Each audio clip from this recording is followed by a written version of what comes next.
तुम्हें एहसास है, अंदाजा है कि तुम इस वक्त कहाँ खड़ी हुई हो? मामू जान प्लीज, मुझे एहसास दिलाने से पहले आप इनको एहसास दिलाएं।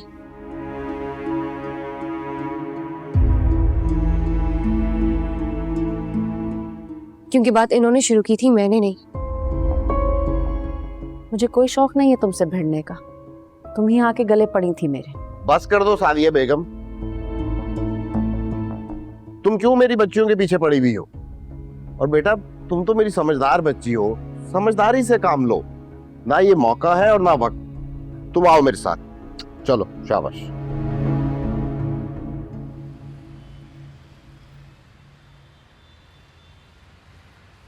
आखिर क्या बात है? क्यों सोनिया के साथ आपका रवैया इतना बदजन है? क्या वो आपकी बेटी नहीं? क्या उसने आपका कोई कहना नहीं माना? सादिया, वैसे मुराद बिल्कुल ठीक कह रहा है। तुम्हारा रवैया सोनिया के साथ कुछ मुनासिब नहीं है। भाईजान, आप भी इन सब की बातों में आ गए। आपने तो देखा था ना सोनिया किस तरीके से मुझसे बात कर रही थी, अपने शौहर की हिमायत में कैसे माँ के दूबदू आ गई थी। सब कुछ देखकर और सुनकर भी आप उसी की साइड ले रहे हैं। अब रोना बंद करो सादिया। उधर वो रो रही है, इधर तुमने रोना धोना मचाया हुआ है।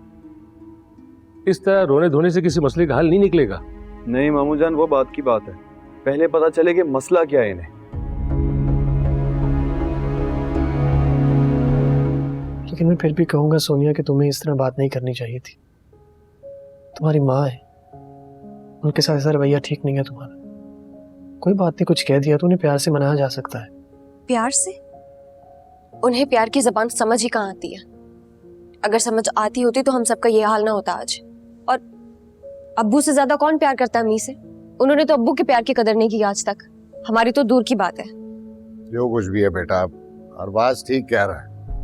अगर एक अकड़ दिखा रहा हो तो दूसरे को झुक जाना चाहिए। अगर दोनों अकड़ दिखाएंगे तो मामला बढ़ेगा, कम नहीं होगा।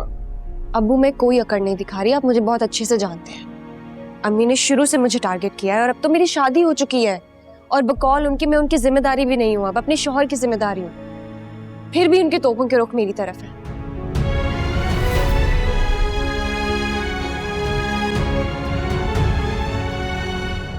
वैसे सादिया, मुझे भी बहुत अफसोस हुआ। अगर मुझे पता होता ना कि तुम सोनिया और उसके शौहर के साथ ये सलूक करोगी, मैं कभी भी तुम्हें अपने साथ ना लाती। हाँ, तो मुझे कोई शौक नहीं था यहाँ आने का, और मैं जानती थी मैं यहाँ आऊंगी तो सब मिलकर मुझ पर चढ़ाई करने की कोशिश करेंगे। किसने चढ़ाई कर दी आपके ऊपर? खुद से बातें बनाई जा रही हैं। अरबाज आया था, उसने आपसे सलाम ली, आप जवाब दे देती, बात खत्म हो जाती। अरे तो मैंने उसका सलाम सुना ही नहीं तो जवाब कहाँ से देती?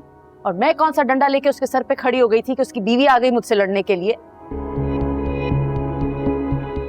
सादिया, तुम भूल रही हो कि वो तुम्हारी बेटी है और अरबाज हमारा दामाद है। दोनों की इज्जत करना हमारा फर्ज है। अगर हम उनकी इज्जत नहीं करेंगे तो बाहर वाले से कैसे एक्सपेक्ट करेंगे कि उनकी इज्जत करे? भाईजान, इज्जत उनकी होती है जिनकी मुआशरे में पहले से कोई इज्जत बनी हुई हो। ऐसों की कोई इज्जत नहीं होती जिनके दामन पे दाग लगा दूसरों की इज्जतों पर हाथ डालने का। खुदा का खौफ करें, कुछ तो एहसास करें। ये वही दामाद है जिससे अपनी बेटी की शादी करवाने के लिए आपने ना सिर्फ उसके साथ जबरदस्ती की थी बल्कि उसके ऊपर हाथ भी उठाया था। कुछ याद आया आपको? कुछ नहीं भूली हूं मैं, सब याद है मुझे। कैसे तुम सब ने मिलकर ड्रामे किए थे।